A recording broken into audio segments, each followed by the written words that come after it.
So that transitions actually to my first Eagles thought that I wanted to run by you. And this is something that's come up on the show when you were talking about some of the veterans on the Eagles. But the Eagles have these three guys, Jason Kelce, Fletcher, Cox, Brandon Graham. You might have heard of them, who we've said that are they going to come back? Are they not going to come back?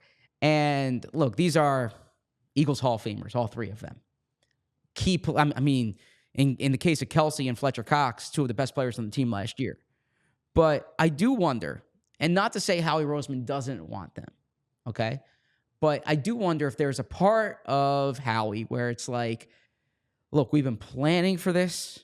We drafted Cam Jurgens 2 years ago, drafted Landon Dickerson 3 years ago. Isaac Seumalo. Yes, Isaac 7 Seumalo. years ago. The last 2 first-round picks were defensive tackles, okay?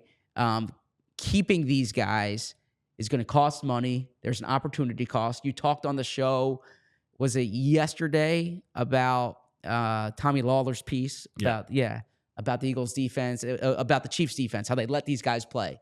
Is there a part of Howie Roseman that's like, let's rip off the Band-Aid, let these guys go into the sunset, let's move on to this next era of Eagles. Let's see how Cam Jurgens does at center. Let's see how Jalen Carter, Jordan Davis are as the top defense, and Milton Williams as the top defensive tackles. And then we have a little more cap flexibility to maybe spend elsewhere, as opposed to I understand you can structure deals where you're spreading the money out, but there is a cap obligation this year if you bring Kelce back. There is a cap obligation this year if you bring Cox back. Now, even if both of those guys retire or there's leave, dead money. There's dead money. Like exactly. It's not like they're just coming off the books entirely, but yes. Yeah. But they would count more on the books this year if they're playing. And we can both agree that center and defensive tackle are not the highest of needs for the Eagles. So again, I'm not saying Howie wants to push them out the door. I'm not saying Howie doesn't want them back. But is Howie saying, "Oh goodness, they're both retiring," or is he saying, "All right, let's see these players that we drafted"? Yeah, I think it's an interesting thought experiment. I would say that one thing I feel pretty confident about is not that like Howie Roseman doesn't believe that Jason Kelce deserves to take as much time as he wants.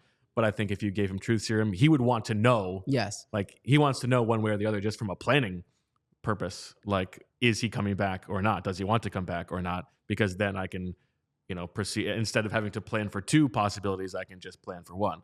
I would imagine that is a minor frustration to him. Obviously, Jason Kelce deserves to take whatever time he needs.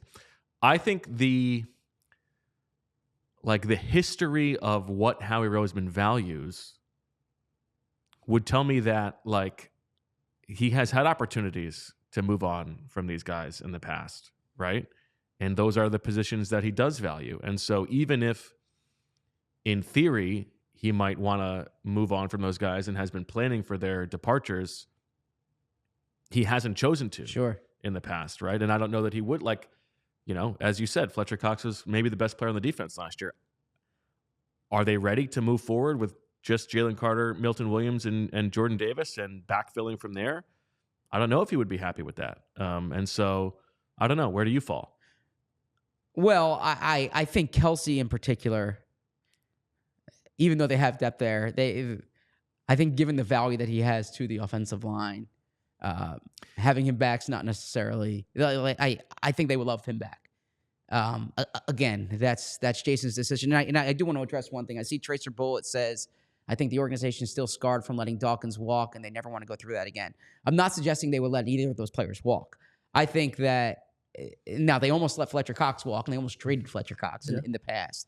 But I think in both those cases, this isn't regret about letting them walk. I think if those guys want to come back, the Eagles will make it work coming back. I'm just saying when they look at kind of the overall roster, if there's a thought that maybe it's not the worst thing if these guys retire because they have these plans in place and they have needs elsewhere. Yeah, and I think it relates to the conversation we did have yesterday. And I was thinking about it again last night and this morning. We had that conversation entering week 1, right? Are the Eagles in December and January going to be better served if Sidney Brown starts from week 1 because the most valuable thing you can give these guys from a player development standpoint is in-game reps. Yeah. Like reps that matter. And maybe that means you take a small step back in September to take a bigger step back in December. And like, you know, did they need those 4 games of Justin Evans and however many games of Terrell Edmonds? Like, did that serve them well? I don't know that it did. And who knows what would have happened with Sidney Brown's injury. But like, I think at some point you do need those guys to play. And Cam Jurgens is a player who we haven't talked about a lot. And I think that like he had a pretty disappointing second half of the season. I thought he looked pretty good in the beginning of the year, but after he came back from the injury, he didn't look great. And now right guard is not his natural position. Yep. Do you need him to play center? This is also a Jalen Hurts conversation, because whenever Jason Kelce leaves, it's probably going to be on Jalen Hurts to set the protections, right? Is he ready for that? Do you need to find out if he's ready for that? Some of these like big picture questions, they're not going to get answers to as long as Kelce is still here. Now, Jason Kelce is one of the 2 best centers in football, right? Of course, they're going to be better off if he's available to play, and they're going to be better set to have those protections. But yeah, I mean, these are the complicated questions that I think they have. I would guess that push come to shove, like Howie probably would want Kelce back. And I think he probably would want Cox back too. But I also think there are benefits to, if you do have to move on from them in the long run, letting those young guys play. You're absolutely right with that point about letting these guys play, because we saw this with Andre Dillard, where it got to a point in his career where they still didn't know what he was, right? And now if Cam Jurgens if you drafted Cam Jurgens to be the replacement at center, they knew Jurgens. Now, I think Dickerson's different. Dickerson had center guard. Like you knew that Dickerson would be a high-level guard. Dickerson was like a guard who could play center if you wanted him to. Exactly. Yeah. You didn't know that. Yes. So if you go into year 4 of Jurgens without him starting at center, and that was your second-round pick, that's a tough situation. And again, I'm not saying you want to force Kelce out the door, but when you just look at the overall roster building, I just wonder if there's a part of Howie that says, we have this succession plan. At some point, this needs to happen. Now, let me ask you, do you think that the Sidney Brown not playing over Edmonds and Evans, or Opeta starting over Tyler Steen, do you think that those decisions were made in conjunction with the coaching staff and the front office? Do you think they saw eye to eye on those, or do you think that Howie Roseman was saying, like, let Tyler Steen play? We need to know these things. I think the Sidney Brown one more so than the Tyler, because I think there's such trust in Jeff Stoutland. Yeah. And and they're saying, look, if this is what Stoutland needs to do to win this game, then that's fine. Like, Stoutland's big in picking Steen, right? I think Stoutland's very much, from a front office perspective, there's in Stoutland we trust. I think the safety situation is a little different. And again, you had a new defensive coordinator. Yeah. And you had a new D-backs coach. And so there's a lot of factors at play. But I would imagine Howie would much rather see Sidney Brown from week 1 than Justin Evans and Terrell Edmonds. I would think so too. Exactly. Yeah. So, and we talked about it. It goes back to Nakobe Dean from a couple of years ago.